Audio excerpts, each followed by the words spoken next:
As of right now, Marvel hasn't been doing very good in the box office recently, and even though this video isn't about that, it really rose up the question to me of just a random question you have when you're sitting in a hot tub at 2 a.m. in the morning. Who's the first ever person who was ever created by people who could loosely be attributed to being called a superhero throughout history? Many date back the earliest concept of the modern day superhero to be Superman, who was created in 1938. But even before him, there was a character named the Phantom who predated Superman by a couple of years, who first appeared in comic strips in 1936. Or even further back, the Shadow predates the Phantom, with the Shadow being created in 1930. And as we go further back in time, we see what exactly defines a superhero becomes a little bit shaky. Someone could argue that the gods of ancient times could be even examples of the earliest concepts of superheroes, such as Hercules, Zeus, or even Thor. The only issue with this is that these characters are more so considered gods than they were considered superheroes by the people of the time. And many people back during the creation of these characters usually worship these figures as gods.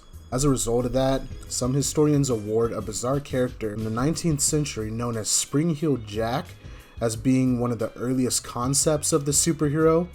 Although at first he wasn't even considered a superhero, he was more so a troublemaker and was known for more infamy than he was for heroism. I came to find out that this was actually a pretty loaded question, and it gets a little complicated to try to find out who actually can be defined as a superhero in history. If I'm looking for the earliest prototype of a modern day superhero, I had to set up specific traits that the character had to have in order to be considered a superhero. So here's the traits that I loosely defined. I wanted to find someone throughout history who is a figure that predates all the other ideas of superheroes, who also possesses extraordinary abilities, who is known for helping or saving people with their extraordinary ability or having extraordinary adventures, and who was also not worshipped as a god. I felt like this was a pretty fair way to assess what an early concept of a superhero would have been back throughout history, and given all the criteria, the figure I came across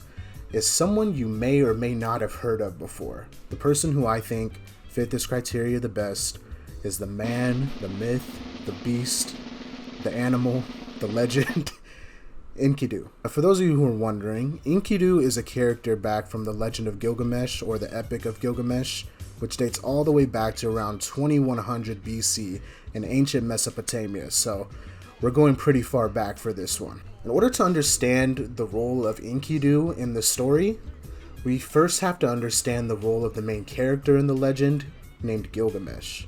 Now, Mr. Gilgamesh was the 5th king of Uruk around the early dynastic period. Historians debate if Gilgamesh was actually a real person or if he was just a legend of ancient Mesopotamia, considering that a lot of the accounts of him contain supernatural elements. But most historians would agree that Gilgamesh was a real king of Uruk, and he had developed such a profound status among his people that eventually his followers developed supernatural stories about him, which eventually resulted in the Epic of Gilgamesh. In this epic, we have the main character Gilgamesh, who is a semi-divine king that possesses extraordinary strength and immense courage. However, Gilgamesh does not use his power for good at the beginning of the story. He's a tyrant, and he would terrorize the people who he ruled over. It got so bad that the people of the story began calling out to the gods to ask them to please stop this man. The guys were like, what?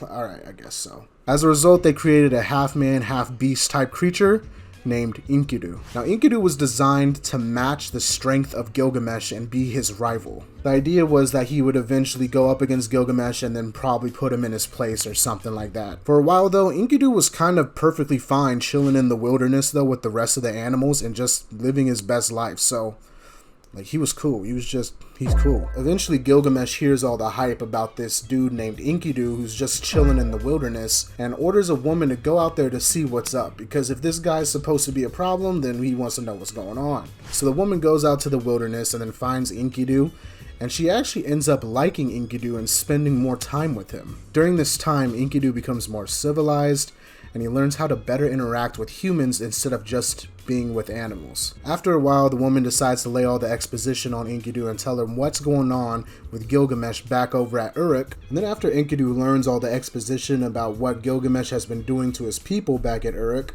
he then decides that he has to go and make things right. What you doing, man? What you doing, man? So once Enkidu actually gets back to Uruk, he finds Gilgamesh, and it just so happened that Gilgamesh was about to do another bad thing to his people, and he says, you know what, just post up right here, right now. And he literally calls him out in front of all of his subjects for a fight. So Gilgamesh is like, okay, I'm not gonna back down. So the two of them tussle in the streets for a while, but neither of them can beat the other, and the fight just goes on and on and on and on and on.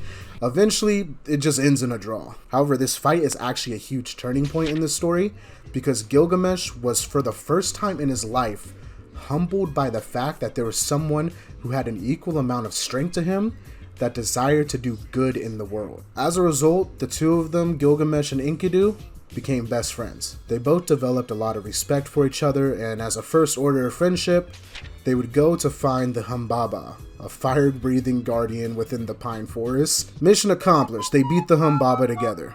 With the power of teamwork and love and friendship, they head home, and then some weird goddess is trying to hit on Gilgamesh because she thinks he's thick. Gilgamesh isn't very interested in the goddess, considering all her past lovers have been completely eviscerated from the face of the earth. So he's like, nah, I'll pass, and then he declines her request. So what does the goddess do? Well, the only logical thing she can do, she swallows her pride, gathers her things, and demands that her father, who is a celestial god, to unleash a powerful monster called the Bull of Heaven on the town of Uruk, which then immediately ensues the deaths of hundreds of men and threatens to spread famine across the whole land. So naturally, the townspeople were absolutely terrified, and they called out to the help of Enkidu and Gilgamesh to please stop that thing before it killed them all. They said, bet, we already on it. They already had the weapons which they used to kill the Humbaba, so round two, I guess.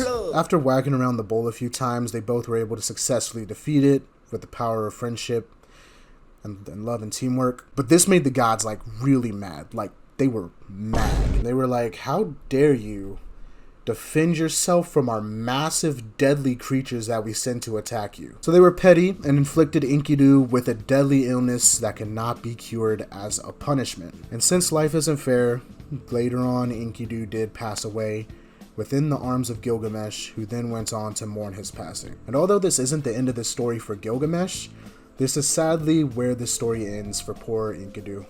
So after hearing debatably the first archetype of a superhero within human history, there may need to be a few things that need to be cleared up. Some of you may be asking why I chose Enkidu to be the first example of a superhero over Gilgamesh. The reason why is because Gilgamesh was most likely a real king that was made into a fictional deity, but also there were different sects of Mesopotamia who did actually worship Gilgamesh as a god. So for those reasons, he didn't meet all the criteria which I set out. Also, I felt like in general, the mindset of Enkidu fell more in line with what you would see in modern day superheroes. The noble life of Enkidu is the reason that would motivate Gilgamesh to treat his people well, so that he would be able to live on forever within their hearts and memories as a great king.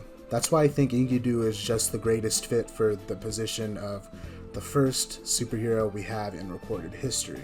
But I want to know what you guys think down in the comments below. Let me know if you think Enkidu deserved what happened to him. Do you think that there's maybe another example that predates Enkidu? Let me know down in the comments as well. I appreciate you all for watching this video, and don't forget, if you'd like to see more things like this, to like and subscribe. It lets me know that you want me to do more. Until next time, I've been Waveice, Gilgamesh, Enkidu,